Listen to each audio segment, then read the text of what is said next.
Hello friends, ध्यानम PCS classes में आप सभी का स्वागत है। आज के वीडियो में मैं आप लोगों को आस्था आईएएस नोट्स सीरीज में आधुनिक भारत के टॉपिक को करेंगे, क्योंकि इस सेक्शन से सबसे ज़्यादा एग्जाम में क्वेश्चन पूछे जाते हैं। तो इसके अंतर्गत आज हम लोग यूरोपीय वाणिज्य कंपनियों का भारत आगमन टॉपिक को पढ़ेंगे। साथ साथ यदि आप लोगों को हमारा वीडियो पसंद आ रहा है तो कृपया करके सब्सक्राइब, शेयर और लाइक करें। तो इस पॉइंट्स को देखने से पहले हम लोग कुछ तथ्य को जान लेते हैं। यूरोप में 15वीं शताब्दी से लेकर 19वीं शताब्दी के मध्य तक आर्थिक रूपांतर हुआ। इस दौरान कृषि एवं विशेष रूप से विनिर्माण में अपनाई गई प्रौद्योगिकी के आधार पर व्यापार एवं बाजार में तीव्र वृद्धि हुई। 15वीं शताब्दी में महत्वपूर्ण बदलाव तब शुरू हुए जब यूरोपीय औपनिवेशिक शक्तियाँ नवीन विकल्पों की खोज में बाहर निकली। यूरोप के कई देश व्यापार में इटली के एकाधिकार को तोड़ना चाहते थे और इस कड़ी में उनको एक नए मार्ग की तलाश थी। भौगोलिक खोजों को बढ़ावा देने में पुर्तगाल और स्पेन आगे थे। और कैसे हम लोग देखते हैं कि वास्को डी गामा भारत 1498 में पहुंचता है। तो अब हम लोग इस पॉइंट्स को देख लेते हैं। प्रथम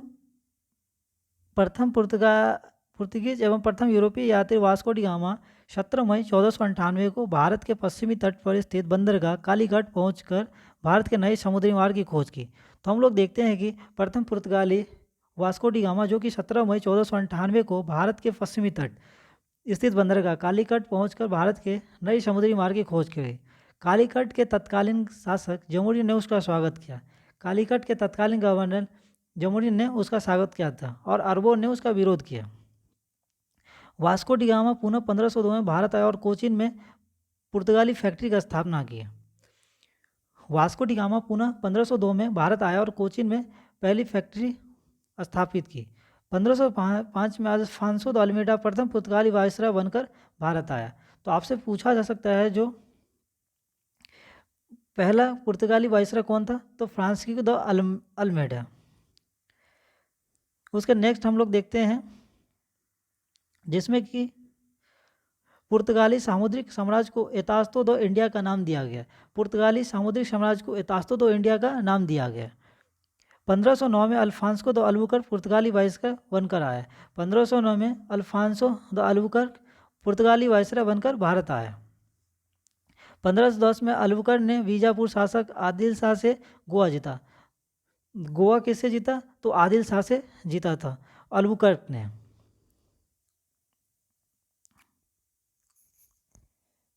पुर्तगालियों की आबादी को बढ़ावा के ख्याल से अल्बुकर्क ने भारतीय स्त्रियों से विवाह का प्रोत्साहन किया।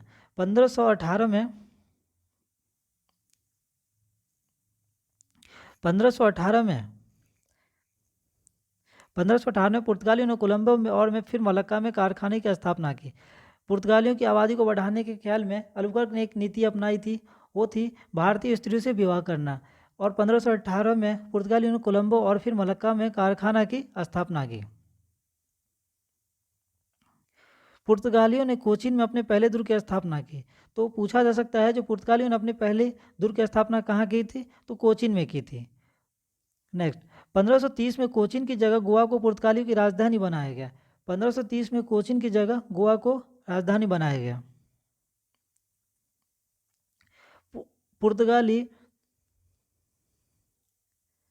पुर्तगाली गोवा, दमन और द्वीप पर 1961 तक शासन करते रहे। पुर्तगालियों के भारत आगमन से भारत में तंबाकू खेती, जहाज निर्माण, प्रिंटिंग प्रेस एवं स्थापित कला का आगमन हुआ। पुर्तगालियों के भारत आगमन से भारत में तंबाकू की खेती, जहाज निर्माण, प्रिंटिंग प्रेस एवं स्थापित कला का आगमन हुआ। 1602 में डच ईस्ट इंडिया कंपनी की स्थापना हुई। 1602 में डच ईस्ट इंडिया कंपनी की स्थापना हुई। डचों द्वारा भारत में मसाले, नील, सोरा और सूती वस्त्र का निर्यात किया जाता था। 1596 में भारत आने वाला प्रथम डच नागरिक कार्नोलिस इरस्टमान था। 1596 में भारत आने वाला प्रथम डच यात्री कौन था, कार्नोलिस इरस्टमान था।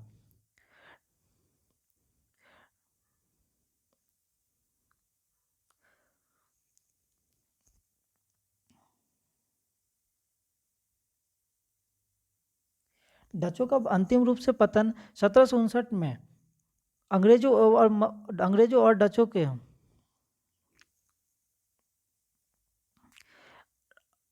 का भारत में अंतिम रूप से 1759 अंग्रेजों और डचों के मध्य वेदरा के युद्ध से हुआ। डचों के पतन का मुख्य आध्यात्मिक कारण केंद्रीकरण की नीति थी।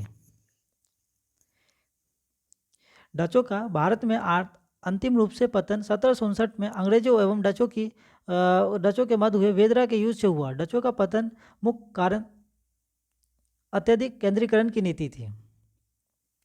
इसके आगे हम लोग देखते हैं डचों की कोठियाँ मछलीपट्टनम,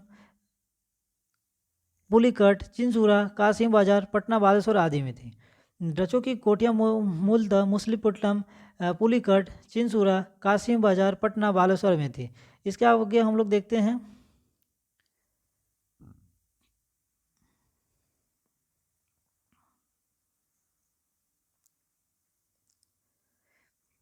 इंग्लैंड की रानी एलिजाबेथ के समय 31 दिसंबर 1600 को the governor and company of merchant of London trading into the East Indies अर्थात ईस्ट इंडिया कंपनी की स्थापना हुई। इंग्लैंड की रानी एलिजाबेथ के प्रथम के समय 31 दिसंबर 1600 को ईस्ट इंडिया कंपनी की स्थापना हुई थी। ईस्ट इंडिया कंपनी में कुल 217 साझेदार थे।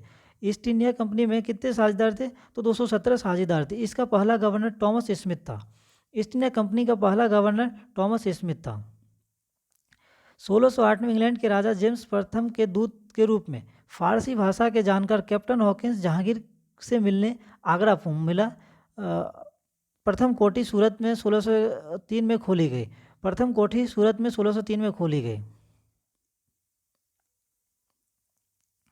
1615 में सम्राट जेम्स के राजदूत टॉमस रो व्यापारिक संधि के उद्देश्य से जहांगीर के दरबार में आया।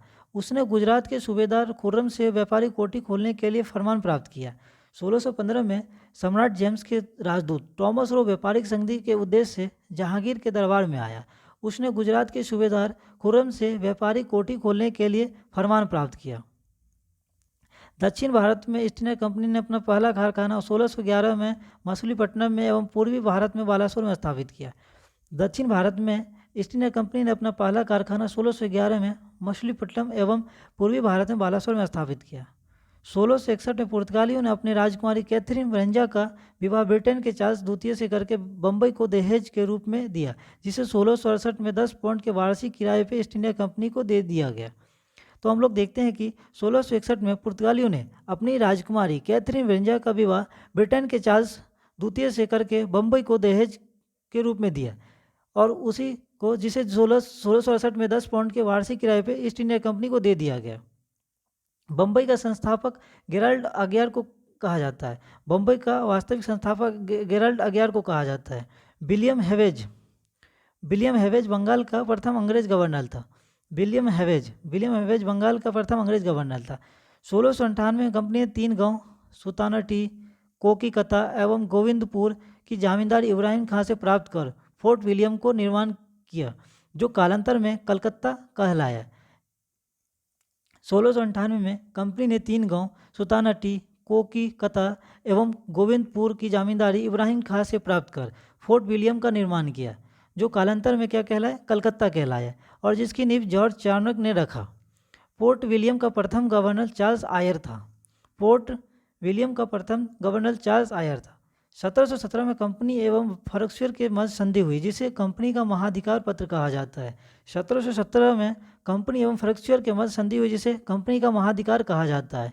लुई 14वां के मंत्री कॉलबर्ट द्वारा 1664 में फ्रेंच ईस्ट इंडिया कंपनी की स्थापना हुई।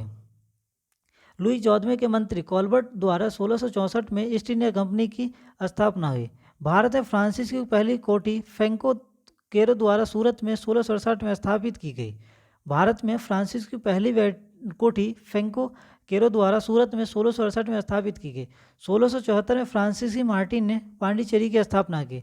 1674 में फ्रांसीसी मार्टिन ने पांडिचेरी की स्थापना की। प्रथम कर्नाटक युद्ध 1746 से 1748 के मध्य अंग्रेजों एवं फ्रांसीसियों के मध्य हुआ, जिसका मुख्य कारण ऑस्ट्रिया का उत्तराधिकारी युद्ध था। 1748 में हुए एलासाफेल की संधि द्वारा ऑस्ट्रिया का युद्ध समाप्त हो गया और कर्नाटक का भी प्रथम युद्ध समाप्त हो गया।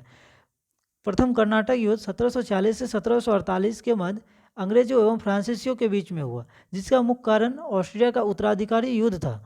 1748 में हुई एलासाफेल की संधि द्वारा ऑस्ट्रिया का युद्ध समाप्त हो गया और इसके साथ साथ कर्नाटक का प्रथम युद्ध भी समाप्त हो गया। इसी युद्ध में सेंट टोमे का भी युद्ध हुआ था। जिसमें डुप्ले ने कर्नाटक के शासक अनवरुद्दीन को पराजित किया।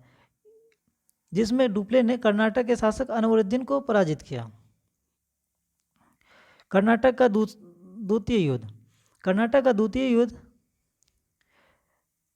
1749 से 1754 में हैदराबाद और कर्नाटक के उत्तराधिकारियों के कारण हुआ। इस युद्ध में फ्रांसीसी गवर्नर डुप्ले की हार हुई और उसकी जगह गोडेट्टू को भारत में अगला फ्रांसीसी गवर्नर बनाया गया। कर्नाटक का दूसरा युद्ध 1749 से 1754 में हैदराबाद तथा कर्नाटक के सिंहासनों के विवादास्पद उत्तराधिकारियों के कारण हुआ। इस युद्ध में फ्रांसीसी गवर्नर डुप्ले की हार हुई और इसकी जगह गोडेट्टू को भारत में अगला फ्रांसीसी गवर्नर बनाया गया। पांडिचेरी की संधि के साथ युद्ध विराम हुए और ये पांडिचेरी की युद्ध संधि के बाद युद्ध विराम हुआ था। कर्नाटक का तीसरा युद्ध 1758-1763 में ऑस्ट्रिया एवं प्रसा में शुरू हुए सप्तवर्षीय युद्ध का ही एक अंश मात्र था। अंग्रेजी सेना ने आयरकुंड के नेतृत्व में वांडीवास की लड़ाई में फ्रांसीसी को बुरी तरह से शिकस्त दिया। 1763 की पेरिस की संधि द्वारा दोनों के मध्य युद्ध समाप्त हुआ था। 1763 की पेरिस की संधि के मध्य से युद्ध समाप्त हुआ था। भारत में यूरोपीय व्यापारिक कंपनियों के आगमन का क्रम पुर्तगाली, डच, अंग्रेज, डेन, फ्रांसीसी। तो इसी क्रम में यदि हम लोग देखेंगे तो यूरोपीय कंपनियों का भारत में आगमन का क्रम क्या था? पहले पुर्तगाली आए, फिर डच, उसके आगे अंग्रेज, फिर डेन, फिर फ्रांसीसी। कंपनी की स्थापना का क्रम यदि हम लोग देखेंगे तो उसमें पहले पुर्तगाल ने अपनी पहली कंपनी की स्थापना की, फिर अंग्रेज, फिर डच, फिर डेन, फिर फ्रांसीसी। भारत में सबसे पहले 1498 में भारत में पुर्तगाली सबसे पहले 1498 में और सबसे अंत में 1961 में गए। तो आपसे क्वेश्चन पूछा जा सकता है कि भारत में सबसे पहले कौन आए थे? तो सबसे पहले पुर्तगाली आए थे और सबसे अंत में वापस पुर्तगाली ही गए थे। डेनिश ईस्ट इंडिया कंपनी की स्थापना 1616 ईस्वी में, स्वीडिश ईस्ट इंडिया कंपनी की स्थापना 1731 ईस्वी में हुई थी। इस कंपनी ने विशेष तौर पर धर्म प्रचार का काम किया था।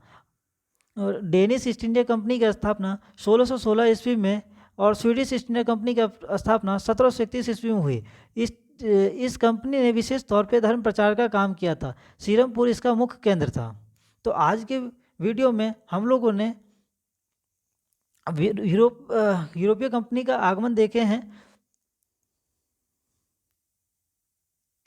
और आगे के वीडियो में हम लोग इससे अगले टॉपिक को कवर करेंगे। इसी की सीरीज को देखते हुए हम लोग इसके प्रैक्टिस सेशन को कवर करेंगे, जो कि हम घटना चक्र से कवर करेंगे। तो आप लोगों को यदि हमारा वीडियो अच्छा लग रहा है तो शेयर करें, सब्सक्राइब करें। धन्यवाद।